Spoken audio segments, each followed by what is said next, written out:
Okay, let's look at question number 2. For values of t greater than or equal to 0, a particle moves along the x-axis. The velocity of the particle at time t is given by vt equals 1 plus 2 sine t squared over 2. The particle is at a position of x equals 2 at t equals 4. Alright, so question 2a says, at time t equals 4, is the particle speeding up or slowing down? So to remember how to approach this question, we need to refer back to your notes in page 95. This is the motion notes. You have this chart that you're supposed to know right here, and this chart essentially what it's stating. You don't have to actually memorize it. If you think about this, this makes sense. So what is this chart actually saying? The chart is saying that, well, let me back up a little bit. What is velocity? Velocity is something like miles per hour. Okay, so velocity, if you were in a math class, a lot of people would like to say velocity is something like speed, right? In fact, even in the notes you see here it says speeding up, slowing down, right? So when we think of velocity, we think of speed, but it doesn't just give you speed, it also gives you direction. So when you have a speed that is positive, and then you have an acceleration that is positive. So I guess I need to stop here for a second and talk about what acceleration is. Acceleration is the rate of change of your speed. So it's almost like how much faster are you going fast, or how much slower are you going fast or slow. So when they're both positive, you're speeding up. What is this saying? It says that you're going in a certain direction, and then your velocity is slowly increasing. So you're going from 30 to 40 to 50 to 60 miles per hour. You're not just constantly going at 30. Okay? What is constantly going at, say, 30 miles per hour? Well, that's if you're going at an increased velocity, but your acceleration is 0. Okay? What does slowing down mean? Slowing down means you are heading in the positive direction, but you're going slower each time. So you're going 30, then you're going 20, then you're going 10, etc., etc. So you can still have a positive velocity, but you're just not going as fast. You're slowly slowing down until you get to 0. Okay. Well, if the velocity is 0, right, then that means you've stopped, right? But you can still have an acceleration to the right, and you can also have an acceleration to the left, right?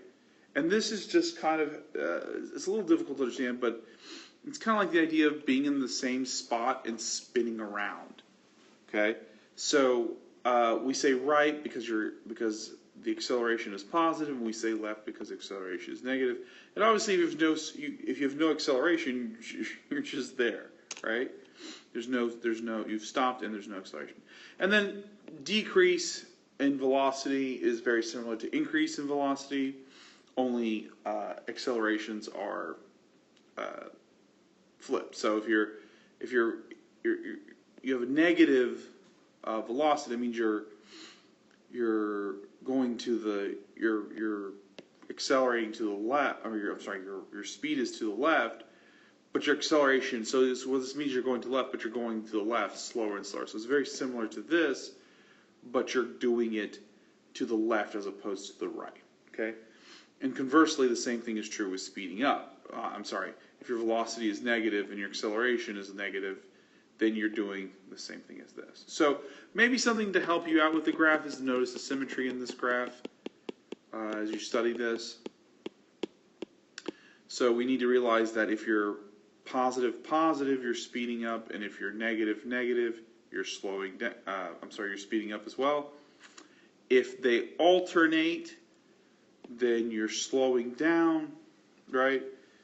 Obviously, if they're both 0, you're not doing anything. And then if acceleration is 0, then you're going to the right or to the left, depending upon what velocity is. And if velocity is 0, then you're accelerating right or you're accelerating left.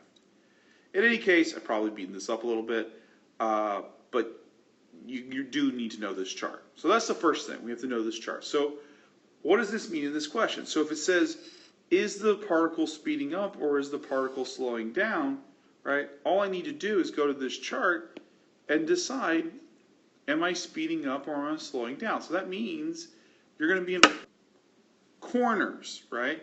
You're going to be in one of the corners. So if I'm one of the corners, I'm talking about I'm going to be here, here, here, or here. Okay? So let's kind of find out what's going on here. Well, this also means if I have velocity, that's fine, but I'm also going to need some acceleration, right? So how do I find acceleration? Well, we've said that before, hopefully we remember this, that the derivative of velocity is acceleration, right?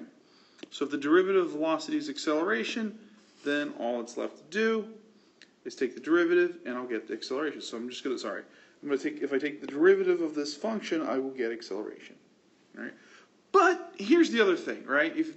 We're in this section, we are allowed to use the calculator. So don't kill yourself in using and solving this by hand. You just want to do it on the calculator. So let's look at how we would do this in the calculator. So what I would encourage you to do is type the function into y equals, and then look when x is 4. So if you type in y equals and look when x is 4, then you will see that you end up getting 2.98. So it's 2.98, and this tells me that I have a positive velocity, right? Then I need to calculate the derivative, and what I'm looking for is the derivative at time is 4. So I'll take the derivative, and in the calculator we can type this out. I'll show you a video in a little bit. There'll be a video to how to type in the derivative. But if you type in the derivative, note we have x is 4. We get our answer to be a negative, right? So what does that mean? Well, again, we're going back to the chart. Based off the chart, we know v is positive, acceleration is negative. That means we're slowing down. In other words, if velocity and acceleration are opposites, then it's going to be negative. If they're the same, then you're going to be speeding up. Okay? So the answer is that we're slowing down. Slowing down because velocity is positive, but acceleration is negative. So hopefully that makes sense, guys, and I'll see you all in the next video.